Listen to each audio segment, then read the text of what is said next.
Vizualizuju si už celý ten zápas, je to takový můj druh meditace a mám to tady moc rád, takže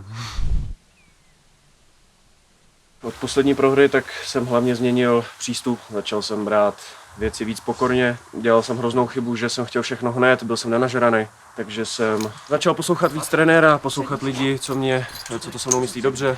Nepřál jsem si mít všechno hned za sebou, víc jsem se začal užívat tu cestu, prožívat ten sport a fakt se tomu naplno věnovat. Určitě přijde Eric Spicely víc připravený než svůj poslední zápas podle našich zdrojů, takže by to mohlo být skvělá podívaná pro diváky a to je mým cílem, udělat prostě atraktivní zápas a nechat tam všechno.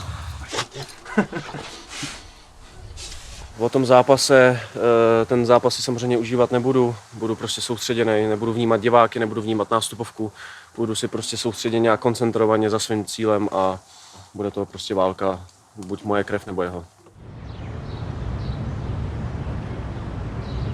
Co ta doprava, Leo? Nic. Doprava pořád. Dám si tricák, bicák, bench, abych se trošku uvolnil před zápasem. To můžu vysrat, ty Je ta vrcholí prostě, no, vidíš to sám. Už to prostě začíná být neúnosný. Je to pro ně důležitý zápas a myslím, že hodně kvalitní soupeř, ale jak říkám, no, uvidíte podle mého nejlepší variantu a Brichty, tak doufám, že se máme na co těšit. Pojedu si to svoje, budu si dávat bacha na to jeho. Chci se poprat, no, těším se, až dám ráno, až dostanu ránu. Takový to, co k tomu prostě patří, no. Dáš, dostaneš. No, říkal jsem, že trénovat si mě radost. Samozřejmě komunikovat už je horší, ale vážíš je na dietě, ale já říkám, že on, když ho trénink baví, tak trénuje hrozně intuitivně a je s ním radost pracovat, no. Výkon večera, těšte se.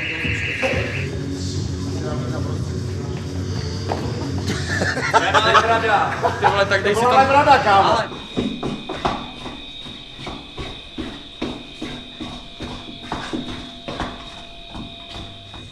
Dneska má můj trenér Jirka Paluska narozeniny, takže budu mu dělat dort. Jediný dorty, co umím, jsou proteinový dorty, protože poslední dobou jsem pořád v dietě, takže normální dort udělat neumím. Tak, tady to máme hotový. Radost pohledět, myslím. Mám to většinou rozdělen tak, že když jsem na Floridě, tak je to jenom trénink. Pak odzápasím a v Praze, v Čechách jsem prostě pár týdnů potom a třeba taky trénuju, ale tak na pohodu, ale celkově spíš si užívám trochu toho volna.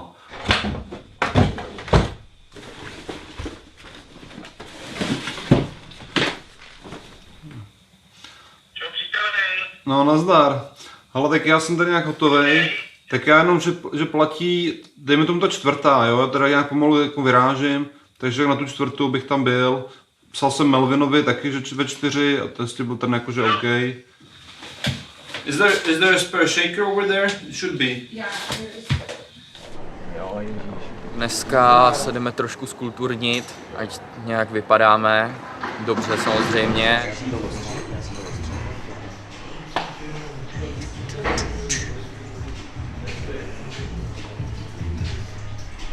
Ale říkám, vem mi i vousy a prej, koho? Říkám, vousy do prdele. Skluzavky nabarvíme. Pořádně ten fade. Libový fade, jestli mi uděláš. Jako rituál, no. Prostě vždycky se chodím třeba týden před zápasem, abych se na ten účes zvyknul. Neskutečný. Jo, Leo se furt zlepšuje, samozřejmě, protože trénuje každý den většinou, dvoufázově, připravuje se i se mnou na sparingách, takže je to určitě velký plus a je na tom dobře, skvěle. Uvidíte to v kleci. Byl jsi nervózní před zápasem? Ty vole, na to se mě nedávno zeptal jeden kluk. Já jsem nad tím tak přemýšlel. Ale je to, vole, jako když jdeš jako s holkou poprvé na rande a teď už jako jdeš k ní domů, nebo jako jdeš jako k sobě domů a už jako jdete skoro na to, tak je to podobný pocit, no.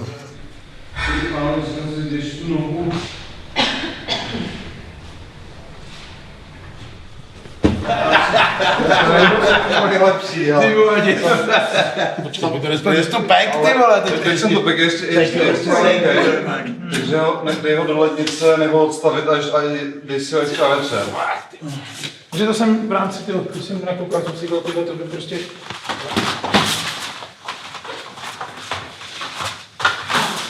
No, to je ono, kopej. Viktor se pozval na trénink nebo příjezdu, protože má soupeře, který hodně kope, má tam hodně prvku nohou, takže proto si mě pozval. Jeli jsme spolu 5 kol. Tohle je správně, co si povolil správně. Mně tam přišlo, že tím, že ty kopy nejsou jako tvrdý, nebo že mi to přišlo, že to je taky jako vyházaný.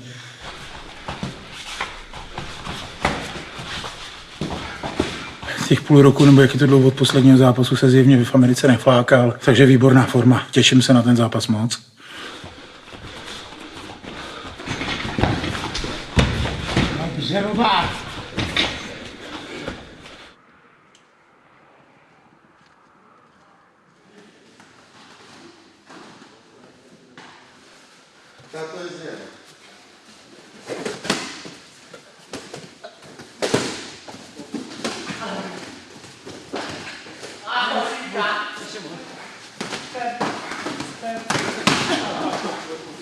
Matej má dobrou stójkę, lecz ma na pewno jakieś tam luki, więc ja będę starał się je zniwelować i pokonać go w tej stójce. Prosty, prawy. Ta walka daje mi motywację do wysiłku, do mocniejszych treningów, lecz tak naprawdę do każdej się przygotowuję tak samo. Czy to na pierwszym oktagonie, czy drugim, czy trzecim, to jest dla mnie bez różnicy. Staram się dać się 100%. Tak, jest to przeciwnik leworęczny, tak jak ja, więc dlatego Mateusz wykorzystywał mnie pod swojego przeciwnika. Jego przeciwnik jest dobrym stójkowiczem, no ale Mateusz, mam nadzieję, że zaskoczy go w każdej płaszczyźnie, co pokazał na pierwszym oktagonie i na drugim. Tak, na pewno cały klub się spotka, tak jak robimy to na każdej walce Mateusza. Spotykamy się, oglądamy, świętujemy zwycięstwo. Ja raczej stanę z Mateusza na rożniku, więc będę go wspierał na walce w Czechach. Oktagon 28 nás už 25.9. poprvé zavede do pražského O2 Univerza. Bitva o titul prvního šampiona polotěžké váhy oktagonu světového formátu. Suverénní jednička Viktor Pešta a proti němu vůbec nejznámější a nejzkušenější německý bojovník Stefan Pearce, známý jako Terminátor T800. Dvě přední jména nabité welterové váhy se utkají v souboji generací o to, kdo bude příštím titulovým vyzývatelem. Brazilský expres Kike Brito a stělesněná legenda v absolutně největší výzvě kariéry se oblíbený bomber Leo Brichta postaví elitnímu francouzskému střelci Demianu Walking Detlapilusovi. Veterán UFC Eric Spicely je odhodlaný naplno využít svou druhou šanci. A jeho soupeř Zdeněk Game Over Polívka zase zúročit příležitost a přetavit ji na největší vítězství kariéry. Brněnské AK-47 má na mužce další cíl. Nesmrtelného Kelta Kristiana Jungwirta.